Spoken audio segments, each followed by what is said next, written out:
and animation by Devron Bliss. You are tuned into Devron's Radio, your mock-up radio show for cartoon and animation topics. And for this episode, I am joined by S.A. Nathe, or Steven.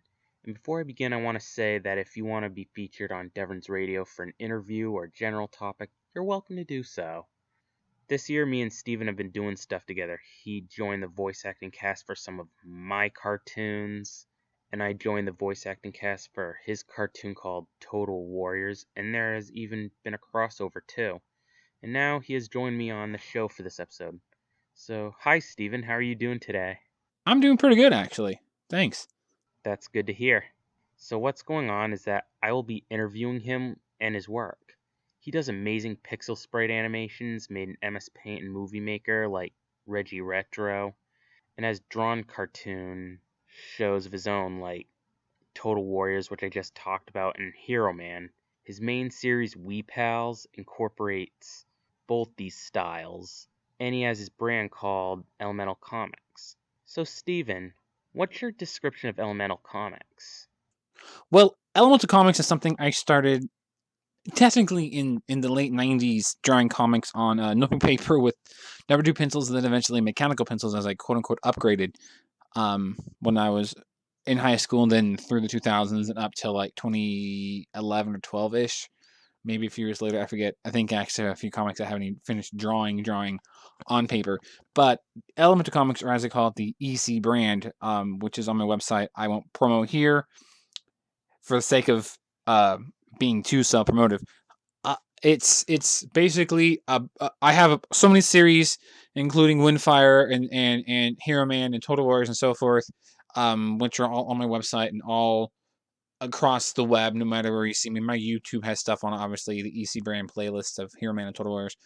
It's my own brand. It's something I want to turn into something legitimate in many ways as possible, including eventually owning the brand. If things happen to turn out the way I want them to by the end of 2019, next year, within a year from now, I will own it outright and have official things and all kinds of stuff going on, cross my fingers, basically. But basically, the short description is it's my comic brand. It's my brand. It's my studio. It's my would-be studio. Hopefully, within a year, it will be something legitimate that people actually know me for. So diving into your work, I want to start with the pixel sprite animations, because it's brilliant how you made them using MS Paint and Movie Maker, especially Reggie Retro. How long does it take you to make your sprite animations, and what's your technique for them? Sprite animations? Well, that's fun. Good lord, depending on what it is. Reggie Retro is the one exception. Reggie Retro took me to get through every episode in the first storyline, the first up to the last one, the Jolt City / Jolt Tower episode, which was my longest animation ever, 21 minutes and change.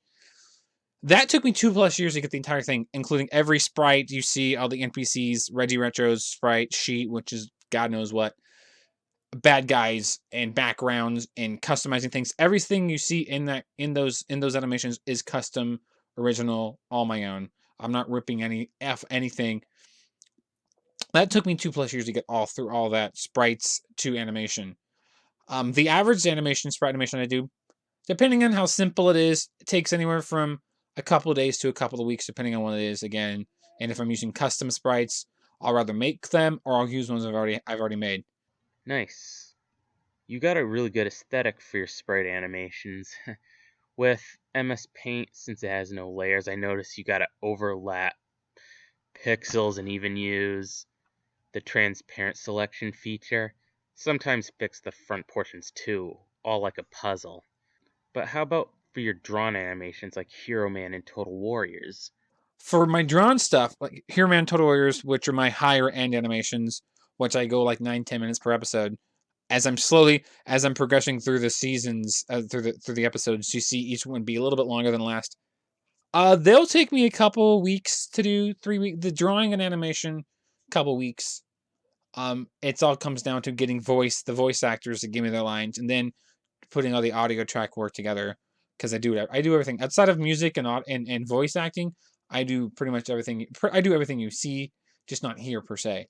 And I'm getting more into directing, but that'll take me a couple 3 weeks to get through Hero Man and Total Warriors because there's so much depth and stuff to the series and for each episode with the backstory and the dark, edgy things that I have throughout, especially Total Wars. Total Wars is a lot darker a series than Hero Man, even though Hero Man's going towards that dark thing as season 2 ends eventually, which is taking forever to get to where I am. That will definitely be something to look forward to. But now I want to move to influences.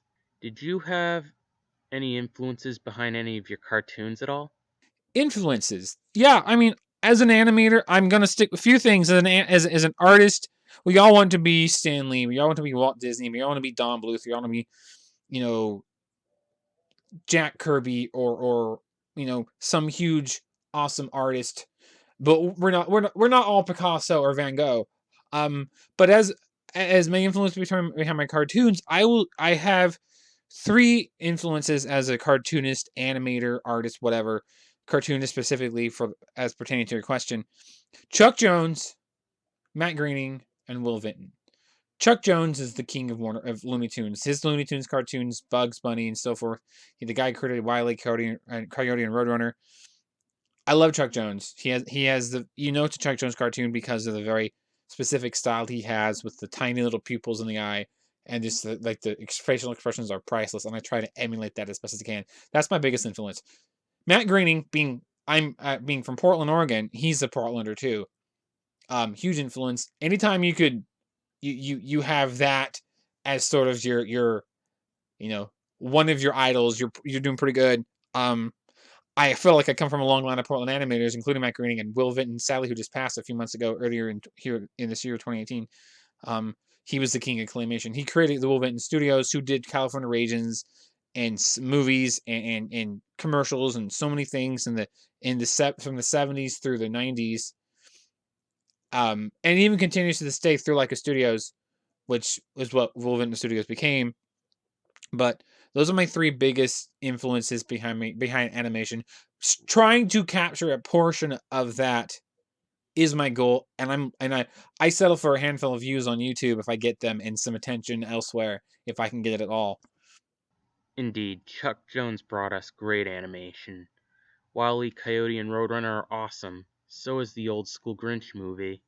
So now I want to discuss the music video opportunities you've gotten. Like me, you've been doing music videos too.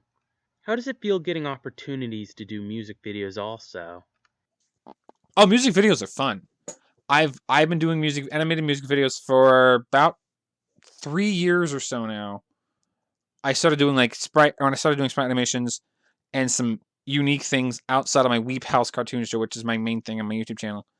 I had a few people I have a few local friends who do music. I have one local friend I just who does music who I went to high school with in the late 90s, early 2000s because I'm old. And then a few friends online who do chiptune music and so forth. So I've done a few. They're really fun to do. I get the track. They send me the lyrics if it's got lyrics. Like my friend Devon, who I've done 3 for. I've done 2 sprite animated music videos, and then 1 drawn. My frequency filters video, which is the best thing I think I animated this year.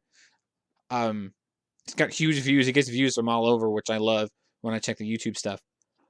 Music videos are fun because I feel the track. I want to get the track and get the lyrics so I can just memorize it and play it. And when I'm doing then I think of how to animate it, like with frequency filters, because it's a very deep lyrical poem, but then the music that was added to it was like perfect, and I just felt how that worked. You feel it when I'm hearing a song, because I've always loved music. I've always been very in tune to the meaning and the depth of a song, and that song spoke to me in volumes. I have another one I have commissioned, which I haven't gotten done yet, or haven't even started on yet, by my friend Devon. It's going to be another one of those deep kind of thinking tracks, surreal kind of thing, and I'm going to love doing it. But doing music videos, animating a music video, animating in general, but animating a music video is fun. Not to mention getting paid is a nice bonus. I will take money. I'm free for anybody who wants to hire me. That's good. Doing a music video can definitely exercise your creativity. So that's the episode with Stephen Nathe. Thanks for listening in to this episode. But most importantly, I want to thank Stephen for joining me in this episode. Well, you're welcome. It was fun. This is really fun getting answer questions about things because I don't often get to. I apologize for my speech impediment. Thanks for everybody who listens. Please check my YouTube channel, youtube.com/Firee the Oracle, Firee the Oracle, capital F. Make sure and check out. I'm everywhere. If you don't know where I am, find me. And yeah, thanks a lot. This is Devron Bliss signing out, and I'll tune in again with another topic.